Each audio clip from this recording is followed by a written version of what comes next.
네, 오늘 시그널픽에서는 이건태 더불어민주당 의원 모시고 자세한 얘기 나누겠습니다. 어서 오세요. 예, 안녕하세요. 네, 반갑습니다. 조금 전에 저희가 뭐 개혁신당 소속 또 국민의힘 소속 전직 의원들의 해석을 좀 들었는데 민주당 의원들이 보시기에는 어제 탄핵 심판 결과에 대해서 해석이 조금 다르실 수 있을 것 같아요. 혹시 결과에 대해서는 좀 어떻게 보셨나요? 이제 가장 중요한 게 마은혁 재판관 임명하지 않은 예, 그게 탄핵 소추 사유 중에 제일 중요한 거잖아요. 근데 헌법재판소가 헌법 위반이다. 그건 맞다. 네, 그런데 파면할 정도로 중대하지는 않다. 이게 결론이거든요. 예, 근데 그건 좀 제가 좀 동의하기가 저는 납득이 잘 안 되더라고요. 그 부분은요. 네, 왜냐하면 이제 잘 아시다시피 국가는 그 입법, 행정, 사법 세 개 기둥으로 구성돼 있잖아요. 이 문제는 헌법재판소라는 사법부를 구성하는 일이에요. 예, 근데 대통령 또는 권한대행이 사법부 구성을 안 해주고 있는 거예요. 그럼 국가가 쓸 수가 없어요. 네, 그래서 헌법 위반도 여러 가지가 있지만 이 헌법 위반은 결코 경미한 게 아니라 매우 중대한 게예요. 국가 권력 구조를 구성하는 문제예요. 네, 여기서부터 국가가 시작되거든요. 예. 근데 이걸 가지고 위반은 맞는데 중대하진 않다. 이걸 어느 국민이 납득할 수 있을지 저는 납득이 안 됐습니다. 납득이 안 됐다라는 부분이 어제 뭐 이재명 대표도 그 얘기를 하셨습니다. 국민이 납득할지 모르겠다 이런 메시지를 내셨는데 어쨌든 결론상으로는 기각이다 보니 그동안 민주당 주도로 좀 그 헌재에 제출했던 13건의 탄핵안 중에서 9건 결정이 나왔는데 9건 다 기각이란 말이에요. 그러다 보니까 민주당 내에서도 뭐 김부겸 전 총리 같은 분은 지도부가 책임을 느껴야 된다 이런 얘기를 하시더라고요. 혹시 뭐 그거에 대한 어떤 자성론 같은 건 당내에 없습니까?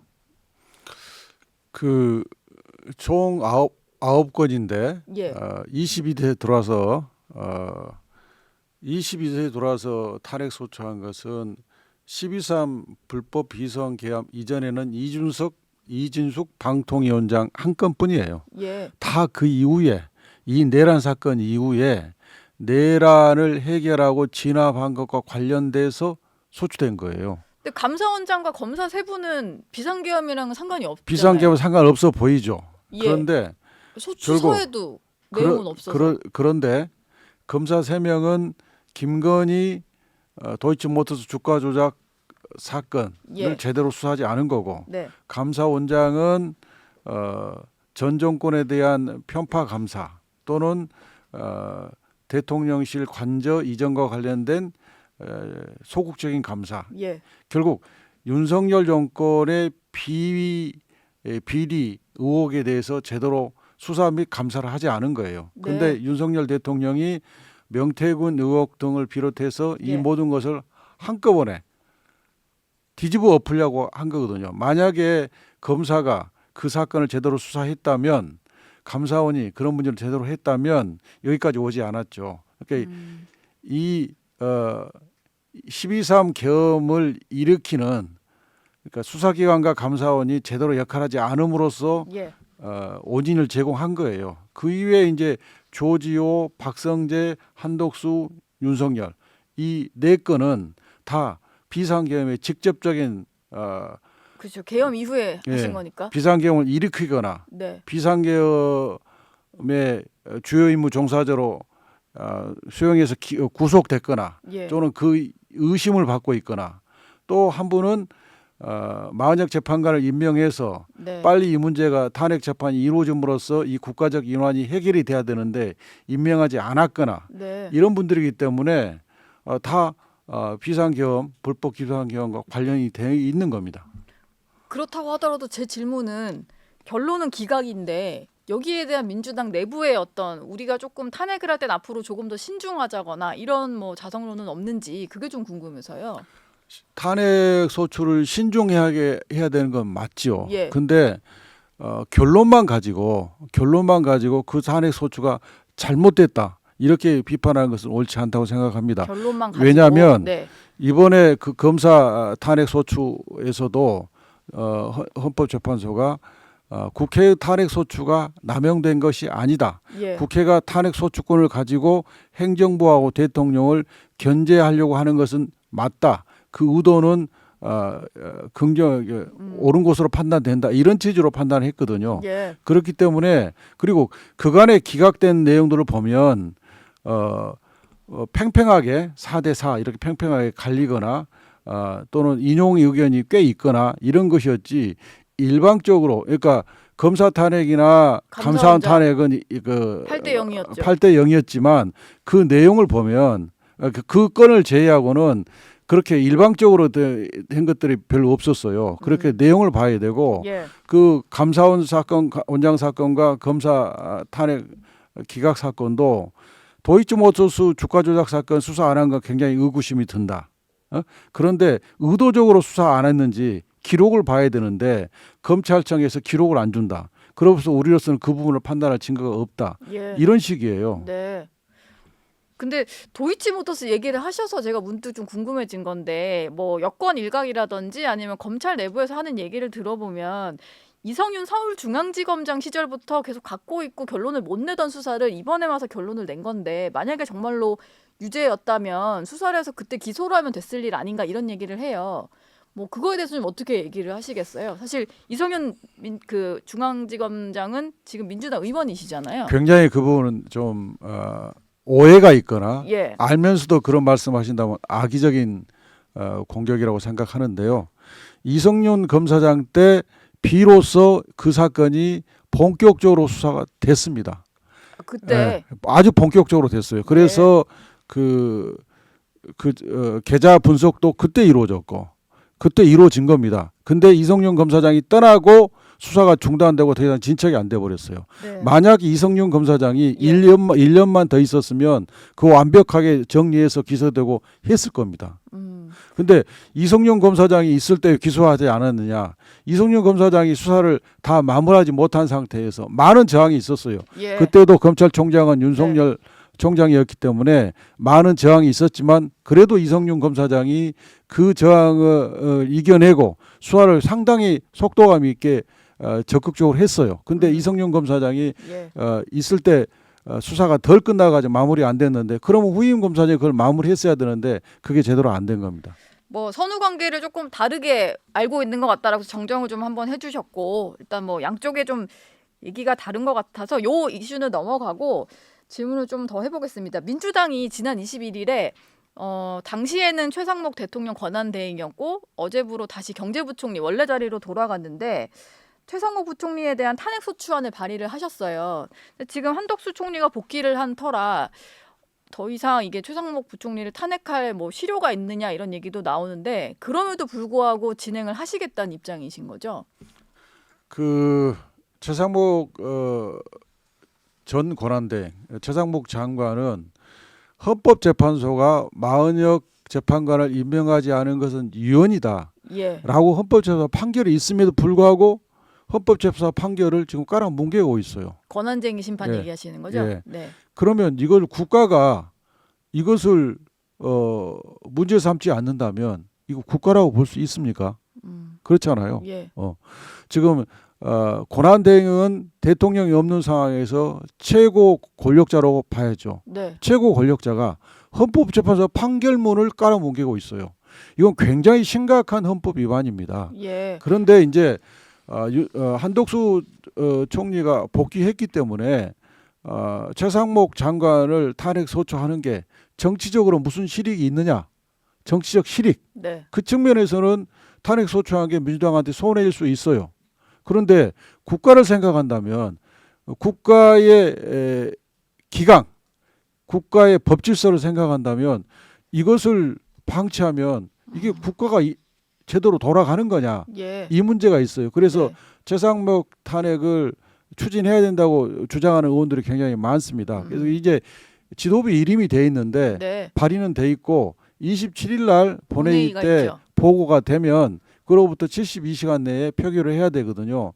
아마 저는 최상목 장관에 대한 탄핵이 추진될 걸로 예상하고 있습니다. 27일에 본회의에 보고를 하면 아마 다음 달 초 이제 3월 초로 넘어가게 되겠네요. 표결 절차는. 27일 날 보고가 되면 그로부터 빠르면 24시간부터 늦으면 72시간 내에 예. 표결을 하도록 돼 있습니다.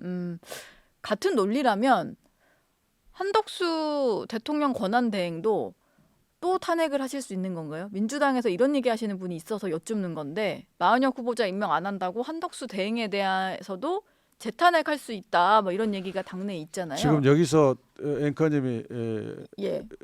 주의해야 될 부분이 뭐냐면 제가요? 우리가 네. 최상목 헌법 위반 사태가 장기간 진행됐음에도 불구하고 굉장히 최상목 탄핵을 참고 인내했다는 사실이에요. 예. 왜냐하면 최상목 권한대행이 기재부 장관이기 때문에 경제가 어렵다고 해서 참았다는 거예요.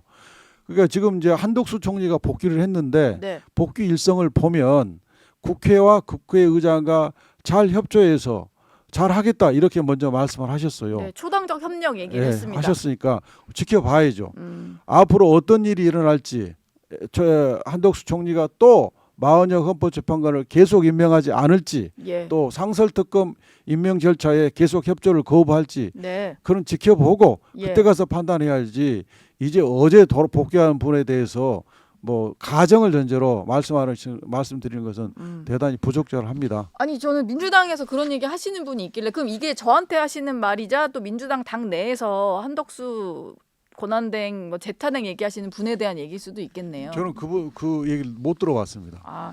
알겠습니다.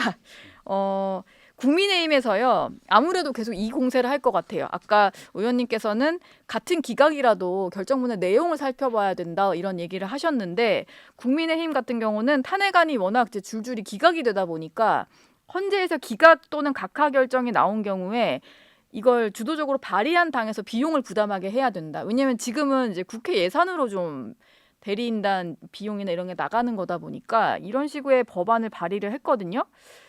민주당 입장에서 어떠신가요? 이게 뭐 여야가 바뀌게 되면은 민주당도 이걸 겪게 되실 일일 수도 있잖아요. 좀 필요한 법이라고 보시나요? 이건? 그 주장, 그 법안은 대단히 부적절하다. 왜냐하면 만약에 예. 민주당이 주도를 해서 윤석열 내란 우두머리에 대해서 탄핵 소추를 비상계엄 해제를 하지 않았으면 탄핵 소추를 하지 않았으면 구속이 되지 않았으면 이 나라는 지금도 계엄 상태일 겁니다. 상상을 해보십시오. 예. 비상계엄이 발생하자마자 주식시장에서 시가조작 144조가 날아갔습니다. 우리 당의 김용민 의원이 최상목 장관한테 물었어요. 예. 최상목 장관이 이것이 비상계엄 때문이라고 생각하는데 동의하십니까? 동의한다는 취지로 대답을 했어요. 이 윤석열 내란 우두머리가 일으킨 이 비상계엄, 불법 위헌 비상계엄이 국가에 엄청난 지금 경제적 손실을 초래한 겁니다.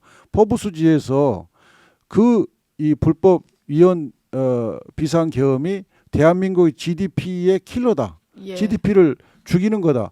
5,100만의 국민이 이걸 할부로 다 이 대가를 치러야 될 거다. 이렇게 얘기했잖아요. 네. 지금 이 내란 사태를 해결하고 진압하기 위해서 그 위에 탄핵 소추가 여러 건이 있었던 겁니다. 이걸 가지고 큰 건 보지 않고 기각한 결과만 보고 작은 것에 대해서 민주당한테 책임지라고 하면 그건 대단히 이 국가적 이난을 그냥 안 보고 있다, 눈 감고 있다 이렇게 볼 수 있는 거죠. 그러면 윤석열 내란 사태가 진압이 되고 예. 또 탄핵 소추가 인용이 되면 그러면 144조 원 민주당한테 줄 겁니까? 예. 알겠습니다. 뭐 국가적인 차원에서의 어떤 조치들 뭐 이런 거 좀 문제 삼는 거에 대한 지적을 해주신 것 같고요. 민주당 같은 경우는 이제 대통령의 탄핵 선고기일이 계속 늦어지는 거에 대해서 좀 우려를 나타내고 계시잖아요. 지금 상황으로 보면 이번 주 선고도 좀 힘들어진 게 아닌가 이런 관측들이 좀 나오는 것 같아요. 민주당에서 가장 우려하시는 점은 뭔가요? 이게 기일이 안 잡히는 것에 대해서. 헌법재판소가 대통령 탄핵 사건을 시작할 때 왜 예. 다른 사건을 제쳐두고 이 사건 먼저 하느냐라고 피청구인 측에서 문제를 제기하니까 네. 대통령 탄핵 사건만큼 시급하고 중요한 사건이 어디 있느냐라고 핀잔을 주면서 이 사건을 신속하게 제일 먼저 하겠다고 얘기를 했어요. 예. 그럼에도 불구하고 검사 탄핵 사건을 먼저 했고 감사원장 사건을 먼저 했고 한덕수 총리 사건을 먼저 했어요. 그럼으로써 시기가 지금 밀려가고 있어요. 네. 그러니까 헌법재판소가 국민에게 했던 그 선언 약속을 지키지 않는 겁니다. 네. 그러면서 밀려가고 있는데 최초의 헌법재판소가 얘기한 대로 대통령제 국가에서 대통령의 지위가 불안정한 상황은 국가의 모든 게 흔들리고 있습니다. 예. 되는 일이 없어요. 네. 그렇기 때문에 이 사건은 신속하게 해야 되는데 어떤 이유에서 그러는지 이게 밀리고 있단 말이에요. 이건 예. 모든 국민이 불안해하고 있고 걱정하고 있고 분노하고 있어요. 헌법재판소가 최초의 초심으로 돌아가서 예. 이 사건은 가장 신속하게 이번 주에 선고해야 됩니다. 네. 민주당 내에서 이현주 의원 같은 경우에는 지금 뭐 장외 천막 당사도 설치를 하셨고 뭐 삭발 단식 뭐 도보 행진 다 하고 계신데 이현주 의원 같은 경우는 뭐 이런 나라에서 배지다는 게 무슨 의미냐라고 하면서 국회의원 총사퇴와 재선거를 제안을 하셨어요. 근데 이게 당장 국민의힘 의원들 사이에서 좀 지지 선언이 나오는 상황인데 이건 당이랑 좀 조율을 하고 내기가 나온 건지 좀 궁금하거든요.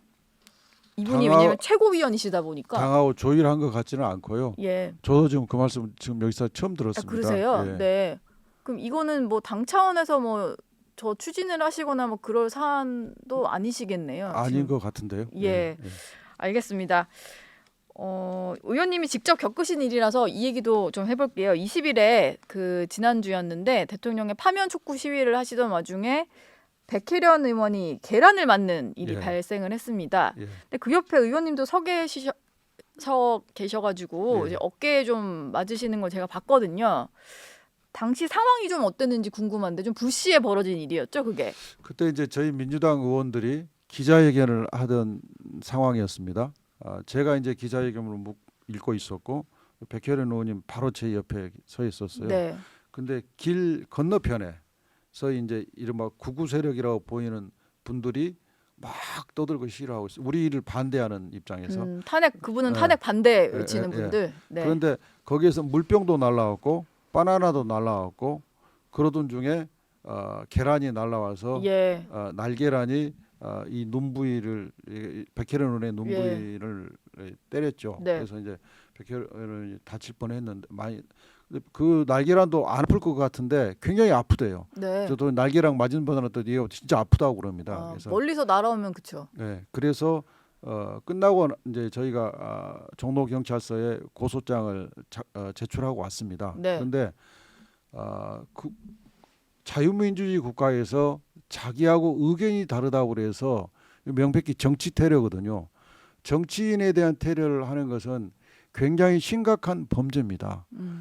이건 자유민주주의를 해치는 거예요. 네. 구구 세력들은 입만 열면 자유민주주의를 외치잖아요. 예. 근데 왜 행동은 자유민주주의하고 정반대되는 폭력을 행사하고 서부지법을 나비해서 폭동을 일으키고 그러는지 모르겠어요. 예. 이분들은 입으로는 자유민주주의를 외치지만 전혀 자유민주주의를 공격하는 세력입니다. 네.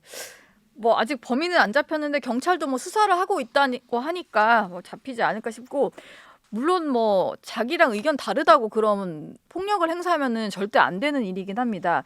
뭐 그런 의미에서 장경태 의원이 이 법안을 발의하신 것 같은데 국회의원을 폭행하면 가중 처벌을 하는 이런 법안을 내셨어요. 뭐 사실 좀 거슬러 올라가면은 이재명 대표의 테러 사건도 있었고 얼마 전에 그 계란이 날아온 사건 이런 것 때문에 좀 내신 것 같기는 한데 또 일부 국민들 사이에서는 이것조차 국회의원들 너무 특권 챙기려는 거 아니냐 이런 비판도 있거든요. 이건 좀 어떻게 설명을 하시겠어요? 그걸 특권이라고 보시는 글쎄 좀 동의하기 어렵고요. 예. 지금 이제 백혜련 계란 투척 정치 테러가 있었지만 그 전에 말씀하셨다시피 이재명 대표 목을 칼로 찌르는 그래서 죽을 뻔한 예. 그런 테러가 있었고 또 이재명 대표에 대해서 최근에 또 테러가 할 거라는 정보가 입수돼 가지고 지금 방검복 입고 예. 그렇게 다니시잖아요. 네. 그러니까 지금 정치인에 대한 테러가 굉장히 심각한 수준입니다. 네. 그러면 정치인에 대해서 테러를 하는 것을 가중 처벌하겠다 예. 하는 법이 이제 장경태 의원이 그래서 제출한 것 같은데 아직 저는 법안을 못 봤습니다. 네. 근데 그것은 충분히 제출될 수 있는 법이고 그런 것이지 이걸 무슨 국회의원한테 특권을 베푼다. 그거는 얘기가 안 된다고 봅니다. 네.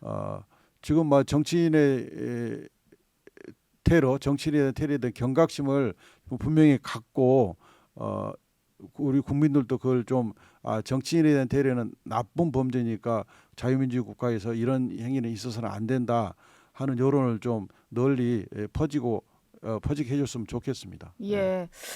알겠습니다.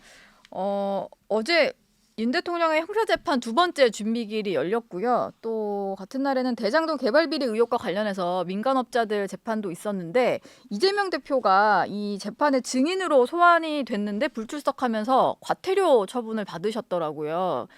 근데 이게 법원 입장에서는 불출석 사유서도 제출하지 않고 그러다 보니까 조금 이거에 대해서는 좀 처분을 내려야겠다라고 판단을 했던 것 같아요.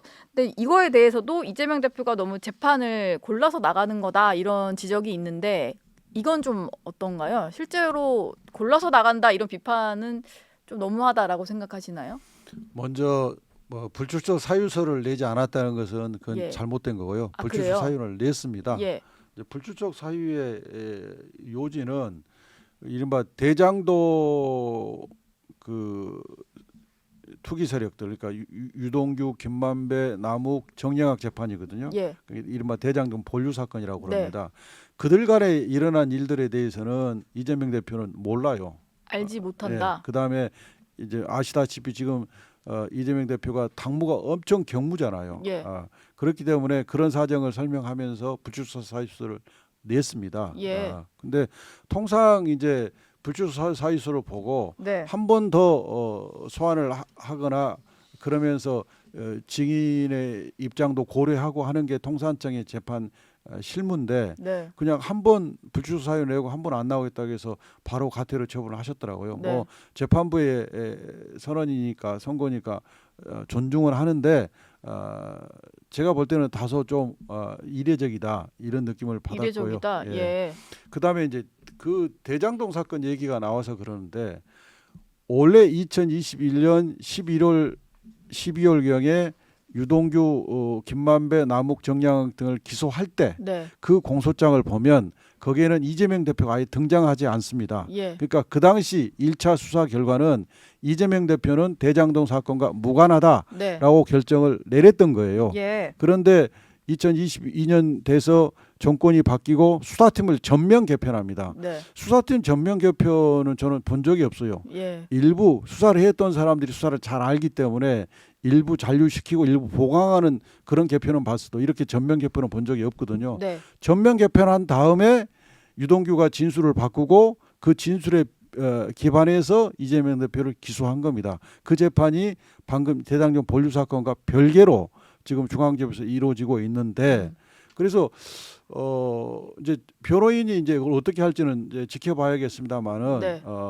이재명 대표가 그 대장동 본류 사건의 증인으로 지금 출석을 요청받은 거고 예. 피고인이 아닙니다. 네. 그래서 이재명 대표가 무슨 재판을 골라서 다니고 있다. 그것은 대단히 악의적인 비판이라고 생각합니다. 알겠습니다. 마지막 질문을 좀 드리겠습니다. 내일 이재명 대표 입장에서는 이게 중요한 일정일 것 같아요. 공직선거법 항소심 선고가 있는 날인데 의원님은 이건 이제 지난 1심 때는 징역 1년에 집행유예 2년이 나왔잖아요. 유죄가 선고가 됐는데 2심 때는 좀 바뀔 수 있다라고 보시나요? 저는 100% 무죄를 확신하고요. 예. 아마 내일 선고가 그렇게 될 거라고 무죄로 나올 것이다. 그 이유를 잠깐 설명해도 되겠습니까? 예. 김문기하고 골프 치지 않았다라고 말한 것은 거짓말이다. 예. 이게 1심에서 유죄가 됐어요. 네. 근데 실제로 이재명 대표는 김문기하고 골프 치지 않았다는 말을 한 사실이 없습니다. 한 사실이 없어요? 없습니다. 예. 박수영 의원이 본인의 페이스북에 이재명 대표 일행이 뉴질랜드 출장 가가지고 해변가가 보이는 곳에 10명이 단체 사진을 찍었는데 그중에 이재명 대표를 포함한 4명만 오려낸 사진을 올리면서 뉴질랜드 가서 골프 치셨느냐 이렇게 의혹을 제기했어요. 네. 거기에 대해서 방송 출연해가지고 그 사진을 설명한 거예요.